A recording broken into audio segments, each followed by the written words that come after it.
Tactic number 12, the in-between move, or also known as the Zwischenzug. Rook takes knight. Pawn captures rook. Rook takes rook. Rook takes rook. Bishop takes pawn check. Rook to f2. King to g7.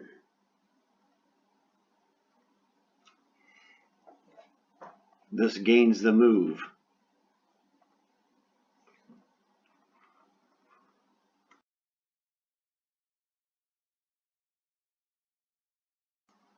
Tactic 13, pawn breakthrough. No matter how white responds, black will make a passed pawn.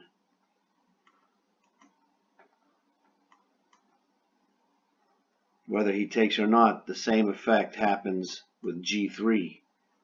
Whether he takes or not, this will either be a passed pawn if he doesn't take, or if he takes it, this is a passed pawn. And this pawn will queen with check. Well, he'll move out of the way, but in a queen race he loses.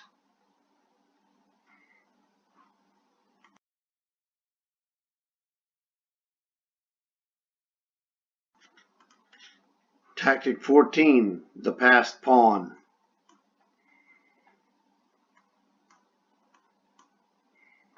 White's king stops this pawn.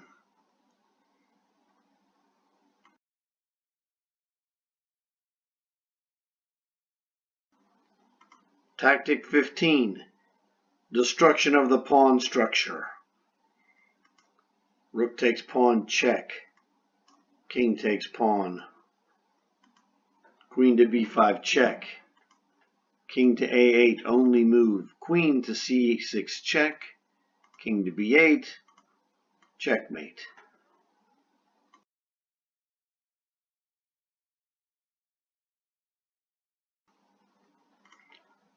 Tactic 16, pursuit, most commonly known for perpetual check or harassment checks with a mating attack on a king. Check, check, perpetual check. There's no way you can stop it.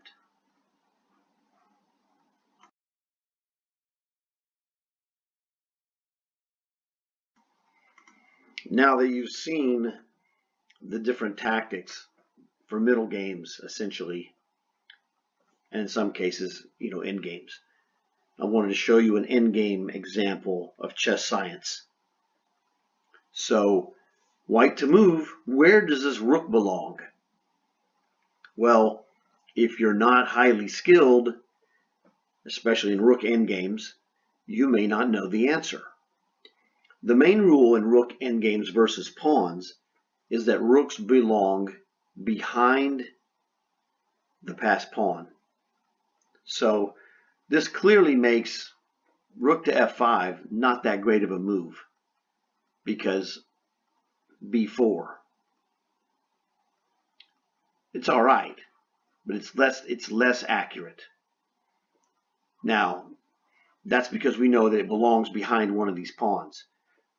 Now, there's another sub-rule, and the sub-rule makes this an easy endgame once you have looked at it, been exposed to it, which I'm doing right now, and you spend a very short amount of time looking at it. That way you don't have to spend 5, 10, 20 minutes calculating these rook and pawn endgame move positions, especially in the endgame after you've already played a whole game. Your brain might be tired. Okay, so this is how good players maximize their brain power.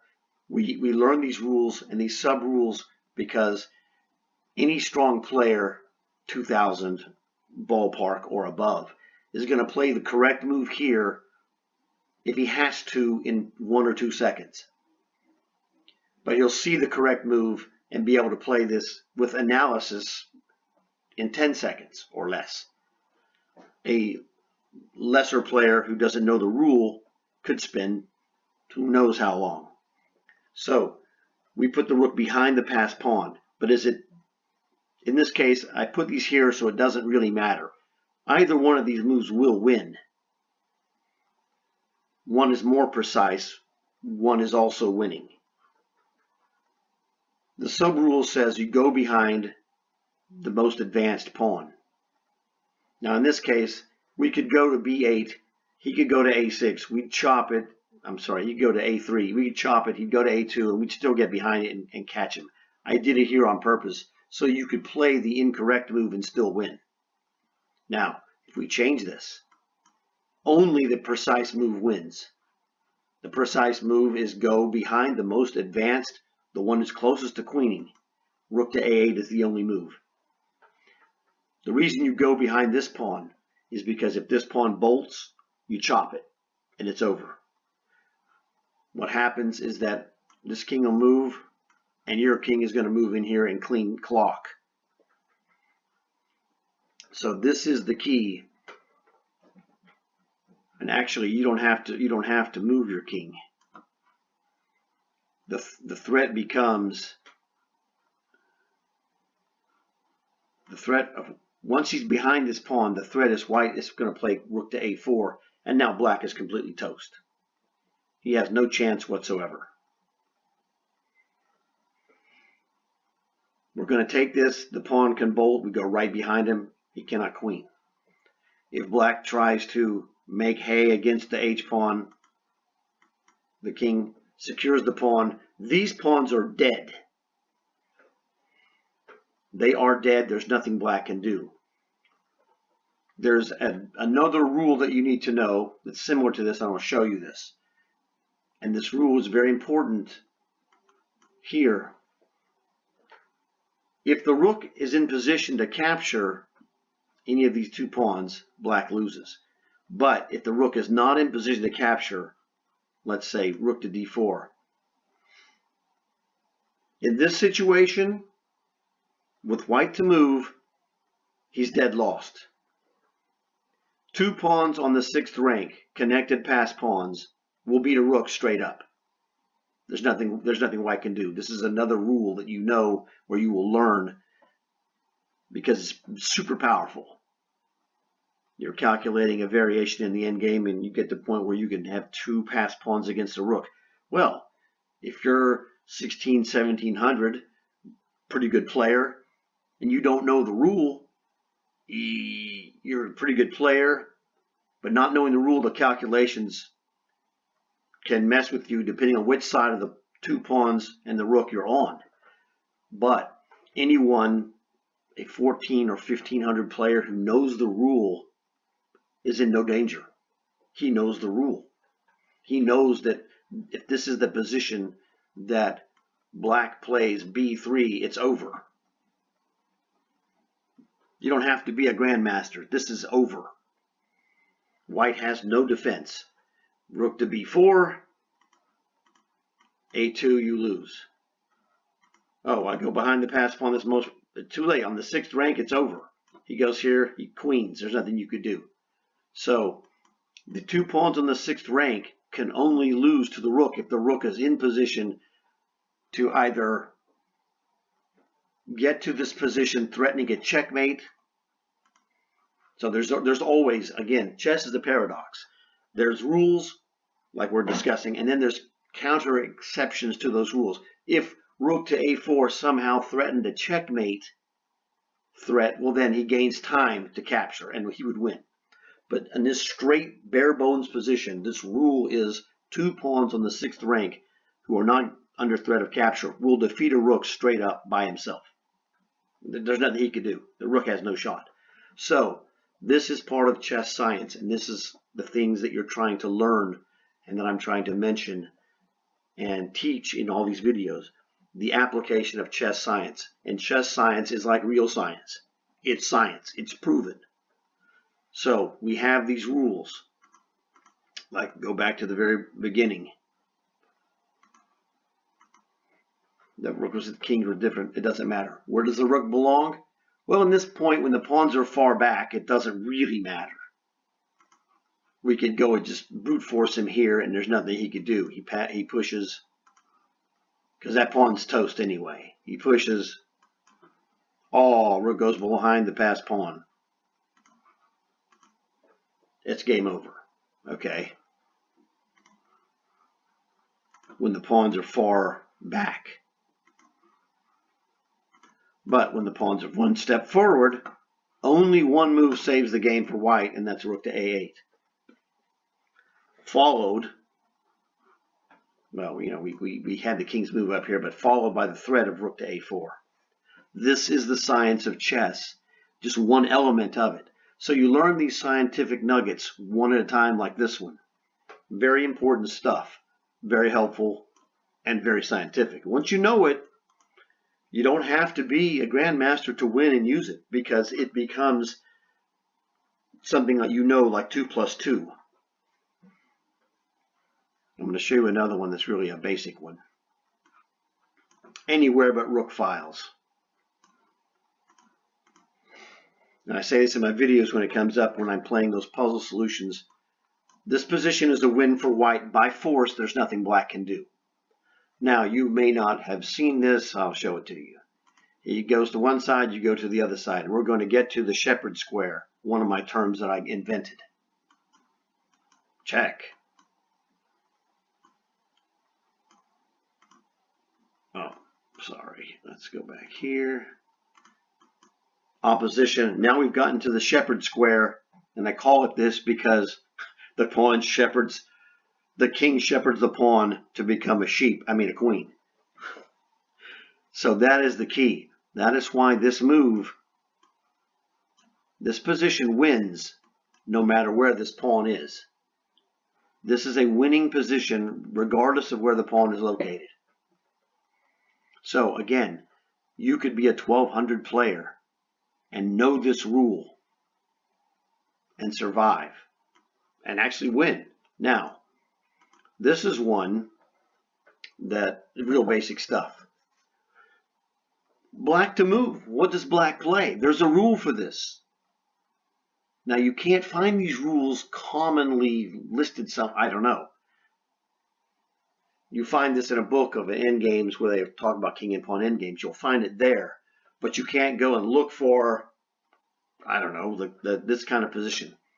The rule is, you could calculate this out, but why do the effort when it just takes a little bit of study in the laboratory, at the chessboard, what we're doing here. This is the chess laboratory, just like a science lab.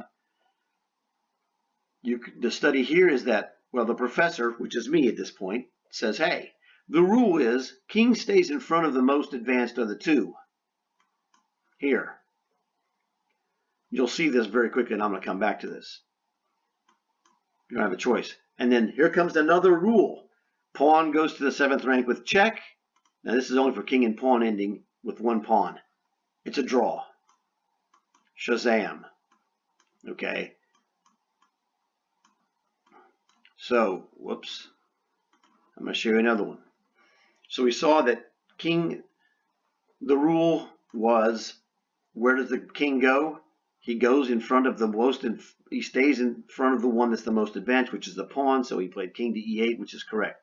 King to f6 leads to a draw, because this pawn will reach the 7th rank with check, and that's a draw, because he goes king in front of the pawn, and either he loses the pawn or he stalemates him.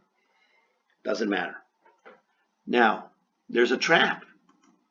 King to e5. What does the rule say? Well, the rule says stay in front of the one that's the most advanced. Which one is that? Well, it's both of them, actually. The rule doesn't change just because the position changed. The rule is the rule. It's science. King to e7 is the drawing move. If you make a mistake and go here, now he goes in front of the one that's the most advanced. Well, he can only go in front of the pawn. He's already in front of the king. Now the other rule comes into play. Pawn to the 7th rank without check is a victory. So, you see this, shepherd square. So, this is defense of king versus one pawn. The rule says we stay in front of the most advanced.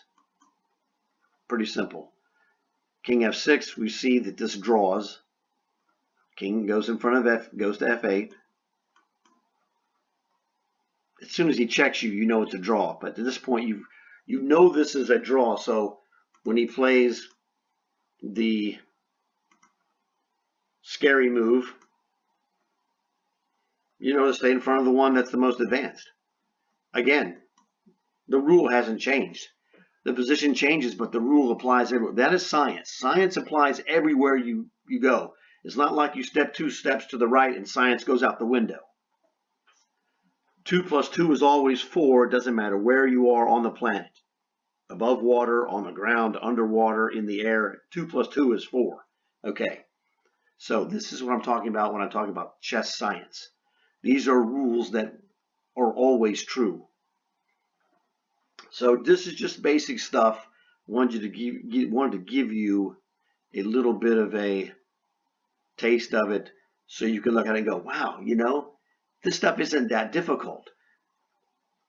You're going to have to do a little bit of studying, but when you know this, you could get in these positions and you either have had this happen to you already or will happen to you in the future again and go, I'm not losing this. If I'm black, I'm not losing this.